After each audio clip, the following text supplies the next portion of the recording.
మరి సన్నీ యాదవ్ ఏం మాట్లాడారో మీరే వినండి. అన్వేష్ గాడు ఇంకా ఇంకా ఇంకా ఇంకా దిగజారిపోయిండు చూడండి. వాడి ప్రొఫైల్లో నుంచి ఇండియన్ ఫ్లాగ్ ని తీసేసిండు. అంటే నువ్వు ఏం మెసేజ్ ఇద్దాం అనుకుంటున్నావు అందరికి? ఇంకా ఈ యదవని ఫాలో అయ్యే వాళ్ళు, ఇంకా వీడి ఛానల్ ని సబ్స్క్రైబ్ చేసుకుని ఉన్న వాళ్ళైతే మాత్రం చాలా సిగ్గుపడాలి.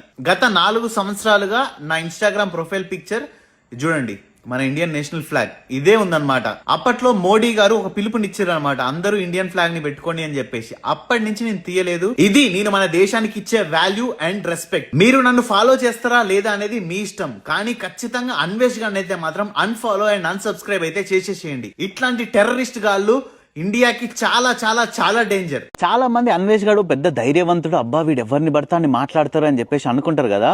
వాడంత పిరికినా కొడుకు ఇంకొక లేడు. నేను చెప్తా, మీరు చూసుకోండి. ఎట్లా అంటే వీడు ఫస్ట్ సెలబ్రిటీస్ ఉంటారు కదా, పెద్ద పెద్ద సెలబ్రిటీస్, వాళ్ళని తిడతాడు అనమాట. తిట్టి ఒక 1 వీక్ 10 డేస్ ఉంచుతాడు. తర్వాత మళ్ళీ ఫోన్ చేస్తాడు, అన్నయ్య సారీ అన్నయ్య, ఏదో అట్లా వీడియో కోసం చేసా అన్నయ్య, తప్పైపోయింది అన్నయ్య క్షమించు అని ఫోన్ లో డీలింగ్స్ చేస్తాడు అనమాట. వాళ్ళిద్దరు కాంప్రమైజ్ అవుతారు. వాళ్ళేం అడుగుతారు, సరే ఓకే నీ సారీ యాక్సెప్ట్ చేస్తున్నాం, ఆ వీడియో డిలీట్ చేయి అంటే వాళ్ళు వెంటనే డిలీట్ చేసేస్తారు. అంటే ఇంకా ఎందుకు ఈ పెంటగాడుతో అని చెప్పేసి అనుకుంటారు. అట్లా వీడు ఫోన్ చేసి కాంప్రమైజ్ అవ్వని దాంట్లో ఉమా, రవి, ఆ 2 అన్నలతో పాటు మేము ముగ్గురం ఉన్నాం. మీ ముగ్గురమే కాంప్రమైజ్ అవ్వలేదు. ఇంకా మిగతా ఆల్మోస్ట్ చాలా మంది ఇంకా మీడియా ముందుకు వచ్చి వీడి మీద ఎగిరి అన్న ఎగిరిన వాళ్ళు కూడా వీడు ఫోన్ చేసి డీల్ చేసిరు, కాంప్రమైజ్ అయిపోయారు. నాకు ఒకటే అడుగుతా, వాడు రేపటి రోజున మిమ్మల్ని వచ్చి చెప్పుతో కొడతాడు, అప్పుడు కూడా మీరు కాంప్రమైజ్ అవుతారా? అంటే జస్ట్ ఆస్కింగ్ అంతే. తర్వాత సారీ చెప్తాడు, అన్నయ్య సారీ అన్నయ్య చెప్తూనే కదా కొట్టింది, వదిలేసుకో లైట్ తీసుకో అంటే మళ్ళీ మీరు కాంప్రమైజ్ అయిపోతారా? నాకైతే మాత్రం అట్లా బతకడం చేత కాదు. నేను ఒక్కసారి శత్రువు అని ఫిక్స్ అయిపోతే వాడు నాకు లైఫ్ లాంగ్ శత్రువే. నేను ఒక్కసారి ఫ్రెండ్ అని ఫిక్స్ అయిపోతే వాడికి నాకు ఎటువంటి తేడాలు రాకుంటే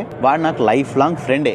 అది నా క్యారెక్టర్ అయితే మాత్రం. వాడితోనే తిట్టించుకొని వాడితోనే కాంప్రమైజ్ అయ్యి మీరు అద్దం ముందుకెళ్ళి మీ మొహం చూసినప్పుడు మీకేం అనిపిస్తుందో లేదో తెలియదు, కానీ మిమ్మల్ని చూసినప్పుడు నాకైతే మాత్రం బ్యాక్ అనిపిస్తుంది బ్రో. నిజంగా చెప్తున్నా, మీరేమైనా అనుకోండి. ఇట్లాంటి వేస్ట్ ఫెలో గాడితో కూడా మనం ఎందుకు కాంప్రమైజ్ అయినాం అని చెప్పేసి మీకు మీరే ఆలోచించుకోవాలి బ్రో. నేనైతే మీకు మంచి కోసమే చెప్తున్నా. లేకుంటే కొడక నిన్ను కోసి ఉప్పు కారం పెట్టి తినేస్తా నిన్ను. నర మాంస భక్షకుడిని అయిపోతా నేను. తినేస్తా, కొరికేస్తాను. దొరికినావనుకో నేను చేయను, కోసిట్ట ఉప్పు కారం పెట్టి తినేస్తా నిన్ను. మళ్ళీ ఇంకొక వీడియో చూసిన, ఈ సిగ్గులేనోడు చెప్తాడు, సబ్స్క్రైబర్స్ నాకు దేవుళ్ళతో సమానం, వాళ్ళని నేను ఎందుకు అంటాడు. ఏ ఫ్యూ మినిట్స్ లేటర్ నీది వీడియోస్ అన్ని ఆ వీడియో లీక్ చేసింది నేనే. నువ్వు ఇట్లాంటి గుంటనక్కవనే, నువ్వు మాటలు మారుస్తావనే నీ ప్రతి ఒక్క వీడియో నా దగ్గర పెట్టుకున్నా. నేను జస్ట్ లీక్ చేసింది 20% మాత్రమే. ఇంకా 80% వీడియోస్ ఉన్నాయి. అన్ని ఒకటేసారి వాడద్దు కదా, అన్ని ఒకసారి పెట్టేస్తే తట్టుకోలేను, కొంచెం కొంచెం పెట్టేయాలి. నేను మీకు మరీ 2 చేతులు జోడించి చెప్తున్నా, నా ఛానల్ని సబ్స్క్రైబ్ చేస్తారా మీ ఇష్టం, నన్ను ఇన్స్టాగ్రామ్లో ఫాలో అవుతారా లేదా అనేది మీ ఇష్టం.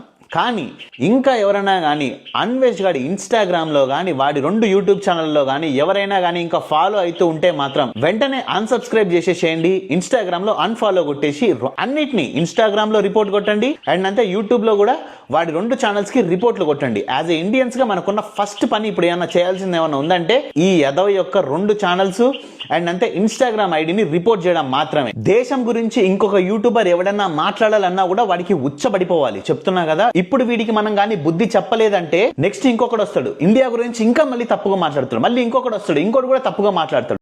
కొంతమంది ఇంకా అన్వేష్ మీద కేసులు పెట్టే అవకాశాలు కూడా ఎక్కువగా కనిపిస్తున్నాయి. ఎప్పుడెప్పుడు వస్తాడా అని చెప్పి ఎదురు చూస్తూ ఉన్నారు పోలీస్ వాళ్ళు కూడా. ఎందుకంటే మరోవైపు బ్లాక్ చేశారు పోలీసు వాళ్ళు కూడా, ఒక యూజర్ ఐడిని కూడా తెలుసుకునే ప్రయత్నం అయితే చేస్తూ ఉన్నారు. ఎందుకంటే ఏ వీడియో కూడా తనకి సంబంధించి రిలీజ్ కాకూడదు, ఖచ్చితంగా ఆగిపోవాలి అనే ఉద్దేశంతో మాత్రమే ఇదంతా జరుగుతోంది.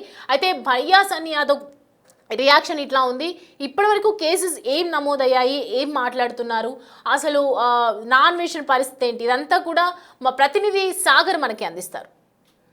ఇన్స్టాగ్రామ్ ఐడికి సంబంధించిన వివరాల కోసం ఇప్పటికే పంజాగుట్ట పోలీసులు ఇన్స్టాగ్రామ్కి లేఖ రాశారు. సో లేఖ వచ్చిన అనంతరం వెంటనే చర్యలకు సిద్ధమయ్యారు. ఆలోపే అన్వేష్కు విచారణకు హాజరు కావాలంటూ నోటీసులు జారీ చేసే అవకాశాలు కూడా కనిపిస్తున్నాయి. ఇప్పటికే ఈ వివాదం అనేది 2 తెలుగు రాష్ట్రాల్లో సంచలనంగా మారింది. యూట్యూబర్ నా అన్వేషణ, ప్రపంచ యాత్రికుడు అనే 2 యూట్యూబ్ ఛానల్స్ ద్వారా ఆయన సుపరిచితుడు అన్వేష్. అయితే ఈ నేపథ్యంలో తన యొక్క సబ్స్క్రైబర్స్ కూడా పెద్ద ఎత్తున తగ్గిపోతున్నారు, తనను అన్ఫాలో చేస్తున్నారు. ఈ వివాదం పెద్దదవుతుంది. తెలుగు రాష్ట్రాలకు సంబంధించిన వివిధ సంఘాలు, ఇటు హిందూ సంఘాలు పెద్ద ఎత్తున ఆందోళన వ్యక్తం చేస్తున్నాయి. ఎలాగైనా అన్వేష్ని భారత్కి రప్పించాలి, హైదరాబాద్కి రప్పించాలి, కేసు నమోదు చేసిన నేపథ్యంలో తదుపరి చర్యలు తీసుకోవాలి. దేశద్రోహం కేసుగా కూడా ఆయన చేసిన వ్యాఖ్యలను పరిగణించాలంటూ కూడా హిందూ సంఘాలు మండిపడుతున్న పరిస్థితి. అయితే ఇప్పటికే పంజాగుట్టలో కేసు నమోదైంది తాజాగా. దీంతో పాటుగా గతంలోనే బెట్టింగ్ యాప్స్ పైన కొంత అనుచిత వ్యాఖ్యలు చేసిన నేపథ్యంలో అన్వేష్ పైన కేసు నమోదైంది. సైబరాబాద్ సైబర్ క్రైమ్ పోలీసులు కేసు నమోదు చేశారు. 300 కోట్ల బెట్టింగ్ యాప్స్ సంబంధించినటువంటి విషయంలో డీజీపీతో పాటుగా మెట్రో రైల్, వివిధ ప్రభుత్వ ప్రధాన కార్యదర్శి వీరందరిపైన కూడా కొంత సంచలన ఆరోపణలు చేసిన అన్వేష్ పైన గతంలో సైబరాబాద్ సైబర్ క్రైమ్ పోలీసులు కేసు నమోదు చేశారు. ఆ కేసు కూడా ఇంకా పెండింగ్గా ఉంది. సో తాజాగా పంజాగుట్ట పోలీసులు అయితే బిఎన్ఎస్లోని సెక్షన్స్తో పాటుగా ఐటీ యాక్ట్ ప్రకారం కేసు నమోదు చేసిన నేపథ్యంలో ఇన్స్టాగ్రామ్కి లేఖ రాసిన నేపథ్యంలో రిప్లై వచ్చే వరకు అంతకుముందే అన్వేష్కు నోటీసులు పంపించాలని భావిస్తున్నారు. ఇప్పటికే విదేశాల్లో జనరల్గా ప్రపంచ యాత్రికుడు అయిన నేపథ్యంలో ఆయన వివిధ దేశాలు తిరుగుతూ ఉంటాడు.